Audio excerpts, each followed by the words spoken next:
We are back with another episode of Market Talk. We ain't even talking about the market this week. We talking about the U.S. taking over Venezuela, because that's what everybody wants to talk about. That's what everybody wants to know what's going on. So if you want to know what's going on, I'm gonna explain to you right now. The U.S. wants their oil in the video. See y'all next week. Anyway, the U.S. thinks that Venezuela's leadership is not legitimate. They've labeled them as narco terrorists over the course of these months. They have gone really hard of labeling Venezuela's leadership as narco terrorists. They invented that word, narco terrorist. That didn't even exist. I never even heard of that word before. Maybe it did exist, but narco terrorists? What? They just started inventing stuff and started putting labels on these people, blowing up boats. Whether or not it's true or not, which it most likely, probably is, but they found loopholes to do certain things, and but anyway, we know there's cartels and a whole bunch of stuff going on over there, but they didn't care about that until right now. Now they started looking for oil and started looking for ways to make money. And if you look up the top 10 countries on the planet, I literally went to Gemini. I said, what are the top 10 countries on the planet that have, okay, let me go back. I said, what are the top 10 countries on the planet that have the most oil reserves, or natural oil reserves? And number one on the list was Venezuela, over Saudi Arabia, over everything else. Iran is like top 10, and we already done hit them. We've been through them already. This is not America's first time doing this. Like, Venezuela, they number one. Now we got to go for them because China or Russia, they may try to get Venezuela, and that's a strategic foothold in our backyard in Latin America. We can't have that. Not only can we have them having a strategic foothold for military purposes, we can't have that because of the oil. If Venezuela starts working with China, start giving them all that oil, like Venezuela literally is the oil kingpin, but no one talks about them. No one talks about them because they're just a destabilized government. And any type of destabilized government like that is prime pickings. It's prime pickings for America. They come in there, they say, you wilding, you killing people, you doing this. We don't mess with that. The world don't mess with that. We gonna take you up out of here. We gonna put somebody we do mess with there, and we taking your oil on top of that.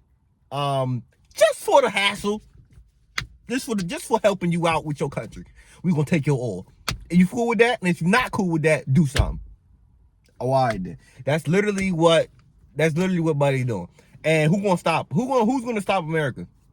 Because I'm sure I've done some research, and I heard that there's some loopholes that you can abduct. They abducted the president of Venezuela and him and his wife yesterday, overnight, right? That people were saying that's illegal. You can't just abduct the head of state of another country. But I think like the United Nations, someone doesn't even recognize Maduro as a leader. So when they're not recognized, you can do certain things like that. Because they see, America, Trump, they know what they doing, bro. They gonna find a loophole. One thing about Trump, he gonna find that loophole. If he want Venezuela, he gonna take it. As you see here. So they set up the play over a course of a couple months. They probably been plotting this out for a while. All right, they said they probably already knew they were going to take him. They probably already knew they were going to take him. But they just set it up for so long, like labeling him as a narco terrorist, blowing up boats and doing crazy stuff. Like, yo, now they finally make the big. If they just would have just one day in the news, Venezuela, U.S. takes Venezuela president. Everybody like, what's going on? What? But now that they, over the course of months, they primed us and prepped us for this. Now they got him. But my question is, why was Buddy in a Nike Tech? When they had him, the picture they posted, why was he in a Nike Tech? We got to get down to the bottom of that. Like, why was the president of Venezuela on a U.S. aircraft carrier in a Nike Tech? What was that about? I don't know, brother. The White House posting tweets about it. They don't care. They doing what they want. Okay, like this world we're living in is crazy. But I don't know how this is going to affect the markets right now. Starting out 2026, we starting out hot. We starting out crazy. The markets is kind of slow. We're just kind of we just seeing what's going on for the year. We chilling. It's not too bearish, not too bullish. Everybody just kind of chill. You know, people taking profits during, you know, December, or putting money into the market from their Christmas money, like me, whatever.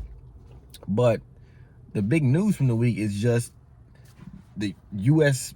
abducted the Venezuelan president and his wife overnight and said do something about it. That's the news. But that's pretty much gonna be it for this episode of Market Talk, man. Like you know, we just gonna see how this unfolds. We'll see what happens.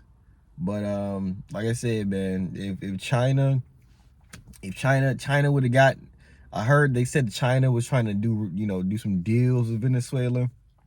We had to move, or they said that we had to move before them deals get finalized. Obviously, you know, when you bring up points like these, you know, it makes sense. But is this regime change disguised as, you know, liberation, disguised as, you know, we got to miss strategic? I mean, it is all strategic if you're trying to get that oil. I mean, regardless. But is this regime change and sinister motives at play, or is this for the greater good of the country? You let me know in the comments, and I'll see y'all in the next episode.